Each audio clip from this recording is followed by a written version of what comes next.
Oi gente, tudo bem com vocês? Eu sou a Larissa e esse é o podcast Filme da Semana. Essa semana, vai seguir aquele esquema de ter um tema e eu falar sobre 3 filmes dentro desse tema. Eu gosto desse formato, principalmente quando eu não tenho muito ideia do que falar. E também porque eu acho que pode ser até melhor pra você ouvinte, né? Porque às vezes pode interessar mais pra vocês um tópico do que eu falar um filme que às vezes, sei lá, não interessa e não assistem um novo programa e eu fico, porque falou Paul. Mas, enfim. Inclusive, se vocês estão gostando do podcast, indica ele para os seus amigos. O nosso podcast está disponível em todos os agregadores de podcast. É só procurar por Filme da Semana por lá. E eu voltei a colocar uns episódios no YouTube. Assim, ainda tá indo a passos de tartaruga, mas eu acho que até a publicação desse episódio, pelo menos até o episódio 20, vai estar lá no YouTube. Então, às vezes, você fala pra uma pessoa, a pessoa não tá acostumada a ouvir podcast, quer ouvir no YouTube, então tem uns links lá dos primeiros programas. Inclusive, eu tô reouvindo esses programas, pra passar em formato de vídeo. E, nossa, gente, faz um ano, mas parece que faz 10. Porque, meu Deus, que loucura que tava, o mundo. Não que hoje esteja muito melhor, mas enfim, né? O tema do programa de hoje são filmes baseados em fatos reais. Eu confesso que eu não sou muito chegada em filmes assim. Tem alguns motivos para isso, né? Até porque eles costumam dar uma glamorizada na história de fato. É pelo bem do entretenimento e também para manter uma narrativa consistente. Afinal, a vida real não é um roteiro que tem começo, meio e fim e um grande clímax perto do fim, né? Com isso, a gente não tem uma visão 100% de tudo. Mas também é impossível a gente ter uma visão completamente externa de um fato, imparcial. Não existe imparcialidade na mídia, gente. Desculpa falar isso pra vocês. Nós sempre vamos ser influenciados por quem tá contando a história pra gente. E também, em filmes sobre fatos reais, existem os riscos de uma pessoa de caráter duvidoso se tornar um herói adorado, além de todo o revisionismo histórico que pode acontecer não só com pessoas, mas com fatos inteiros, como a novela das 6 atualmente, mostrando a família real como se fossem pessoas bacanas, que se preocupam com os outros e tal. E não era assim. Outro vício narrativo que histórias reais podem sofrer é de virar um filme de superação. E tem poucas coisas que eu odeio mais do que filme com mensagem edificante. Daqueles que os coaches de internet vão usar como exemplo para os próximos anos, do tipo, se tal pessoa conseguiu sair dessa situação extrema, por que você não consegue sair? E vice-versa. Eu não vou falar de A Procura da Felicidade aqui hoje, que é um filme bom. Mas eu não aguento mais ver imagem nenhuma dele de tanto que saturou, justamente por esse pessoalzinho aí. Dito tudo isso, existe uma nova onda de filmes históricos que tem como objetivo contar histórias de pessoas que foram ignoradas pela história, com H maiúsculo. E essa nova onda, eu acho ela bem interessante. Eles ainda caem no perigo de endeusar todo mundo e virar filme de superação, mas pelo menos criam o interesse da audiência em procurar mais sobre aquela temática que estava antes esquecida. Eu vou falar de 3 filmes aqui hoje. Um deles tem uma mensagem edificante, emocionante, e a sua mãe vai amar, eu tenho certeza. Outro é sobre pessoas esquecidas pela história. E o último é tão absurdo que nem parece verdade. Pra mim, essas são as 3 categorias principais de filmes baseados em fatos reais. Sem falar, claro, de uma outra categoria que é filmes de terror. Mas esse eu ignoro completamente que existe. Começando pelo motivacional, eu nem acreditei quando eu terminei de ver esse filme. Porque eu estava com lágrimas nos olhos e pensei, nossa, eu gostei dessa farofa. Tô falando de Lion, Uma Jornada para Casa, de 2016. Eu confesso que eu só vi esse filme porque ele tava na seleção dos indicados do Oscar daquele ano e porque o Dev Patel tá uma gracinha nesse filme. É engraçado como ele é daqueles homens que o tempo só faz bem, e a gente tem quase a mesma idade, então eu acho saudável ter crush em atores que não são velhos suficientes pra ser meu pai. Mas enfim, o filme ele é baseado no livro A Long Way Home, do Sarow Brealey, que por sua vez é baseado na história de vida do próprio autor, um jovem adulto indiano que se perdeu de sua família ainda criança, foi adotado por uma família de classe média australiana e anos depois consegue encontrar seus pais biológicos usando o Google Earth. O filme ele é dividido em 2 partes. A primeira metade com o protagonista criança, mostrando a infância humilde e como ele se perdeu e até ser adotado, que foi uma grande jornada. Essa criança sofreu muito. Ele acabou entrando num trem que levou ele para outro lado do país. Na Índia ainda tem aquela situação de ter muitas línguas oficiais. Então, além do fato dele ser uma criança numa situação extrema, ele também não conseguia se comunicar com ninguém. E o ator mirim daqui, ele é ótimo. Eu lembro que na época da divulgação do filme, ele e o Dev Patel estavam juntos em todos os lugares. Era muito fofo.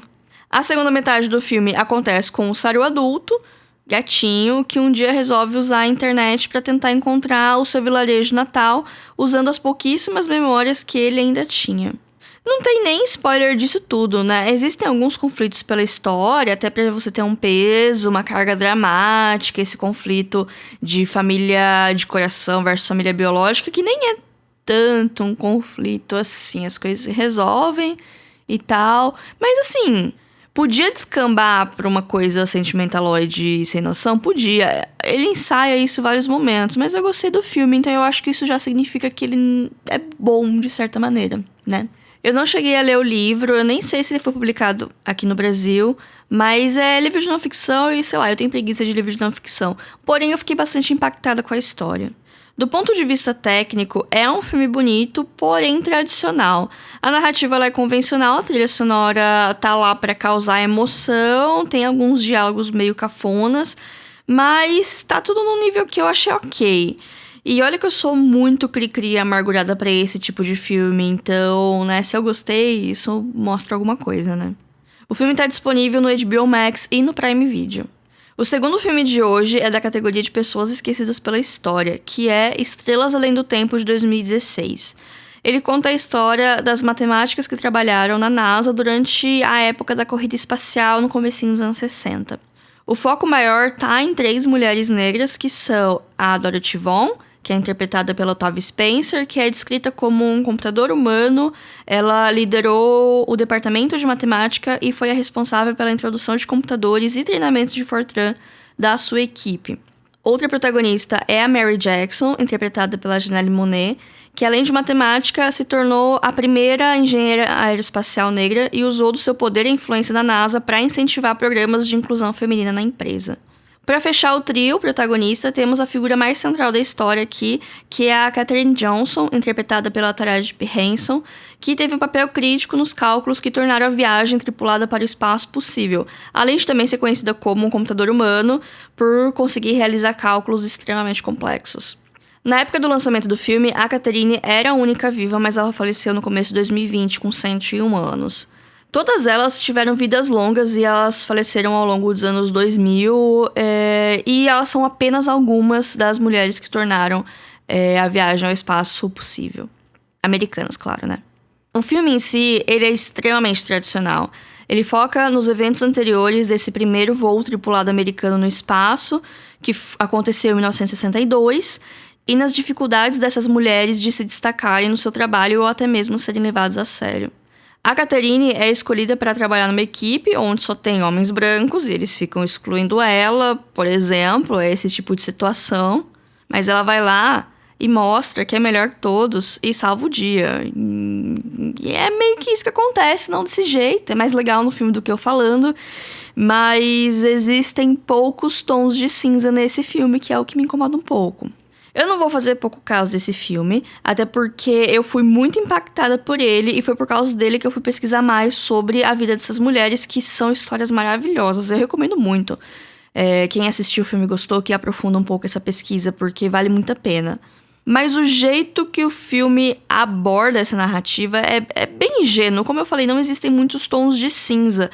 As coisas não aconteceram bem daquele jeito. Tem algumas liberdades que foram tomadas para deixar a história mais palatável, por assim dizer, e dentro de uma estrutura familiar de bem versus mal, que ignora as complexidades que a humanidade tem. Aquela cena do Kevin Costner quebrando a placa do banheiro segregado nunca aconteceu. Na verdade, eu acho que isso é o que mais me incomoda no filme.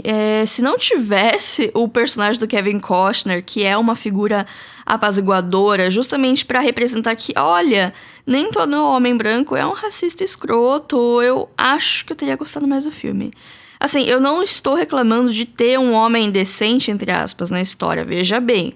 Mas quando você coloca esse personagem lá pra ajudar as personagens, você tira o peso das coisas que elas conquistaram sozinhas. A gente tem essa visão da história de que as conquistas foram presentes, de que a princesa Isabel era boazinha e libertou os escravos por causa disso, que os homens acharam de bom tom resolver deixar as mulheres votarem, ou que os políticos são muito modernos e liberaram o reconhecimento do casamento homossexual. Mas não foi desse jeito. Todas essas mudanças sociais só aconteceram por causa de muita luta e insistência de muitas gerações. Direitos não são dados de graça, eles são conquistados e a gente ainda precisa lutar para manter eles. Por isso que fazer uma cena com um cara branco quebrando uma placa de segregação de banheiro não é bom. Primeiro porque, historicamente, essas placas nem existiam mais nessa época na NASA, segundo as memórias das próprias protagonistas. E também porque essa cena tira o peso das ações das protagonistas. Foi um presente, não foi uma conquista. E é diferente isso. O cinema, assim como todas as artes e as formas de comunicação, é construído através de símbolos e eles são importantes. Mas independente de tudo isso, Estrelas Além do Tempo é um filme bom sobre um pedaço da história que muita gente nem imagina que foi assim, até porque a maioria dos filmes de espaço acaba focando nos astronautas e não nas centenas de outras pessoas que fizeram tudo aquilo possível. E antes que me acusem de qualquer coisa, eu não tô falando que astronautas são inúteis. Só quero falar que existem outras pessoas por trás desse trabalho também. Esse filme tá disponível no Telecine. O terceiro filme, que vai ser o último de hoje, ele vai ser um pouco mais breve, porque já tem um episódio do podcast focado todo nele, e ele tá nessa categoria de eu não acredito que tudo isso de fato aconteceu, porque é muito absurdo, que é Prenda-me Se For Capaz, de 2003. Que foi o grande tema do episódio 37, que saiu em novembro do ano passado, parece que faz 10 anos já. Pois é, gente, esse episódio é uma grande propaganda pra você ouvir o episódio passado, se você não ouviu ainda, e assistir filme. Os nossos episódios não tem spoilers nem nada, pode ver sem medo. Enfim, o filme conta a história do jovenzinho Frank Abagnale Jr., vivido pelo Leonardo DiCaprio quando ele tinha a idade das mulheres que ele namora hoje. O Frank era um novinho confiante que, através da lábia e da falsificação de cheques, conseguiu enriquecer, se passou por piloto de avião, médico e advogado, tudo isso antes do seu aniversário de 19 anos. O filme é uma grande loucura. Mostra ele desde a adolescência, começando com pequenos golpes, até o negócio evoluir para uma caçada do FBI atrás dele. Pra mim, esse é um dos filmes mais fora da casinha do Steven Spielberg, que é o diretor, desse filme. E também tem uma das trilhas sonoras mais diferentonas do John Williams. Então, assim, só por isso o filme já merece uma atenção. O elenco ele é todo excelente, que além do Leonardo, temos o Tom Hanks, o Christopher Walken, a Amy Adams no comecinho da carreira e muitos outros. O filme está disponível em tudo quanto é streaming, pelo menos na data de gravação desse programa, em 14 de agosto de 2021. Tem na Netflix, no Prime Video, no Telecine, no Paramount, fora os aluguéis digitais e o DVD que aquele seu primo deve ter comprado na liquidação da Americanas. Então, assim, aproveitem e vejam esse filme, se vocês ainda não conhecem, Já é um filme com certa idade, essa de fato, quase 20 anos aí, mas vale a pena conferir. Bom, gente, esse foi o episódio da semana, espero que tenham gostado. Sigam a gente no Instagram, @filme.da.semana, ou mandem um e-mail para podcastfilmedasemana@gmail.com, que também é uma chave Pix, caso vocês queiram colaborar com o nosso trabalho. E até semana que vem. Tchau, tchau.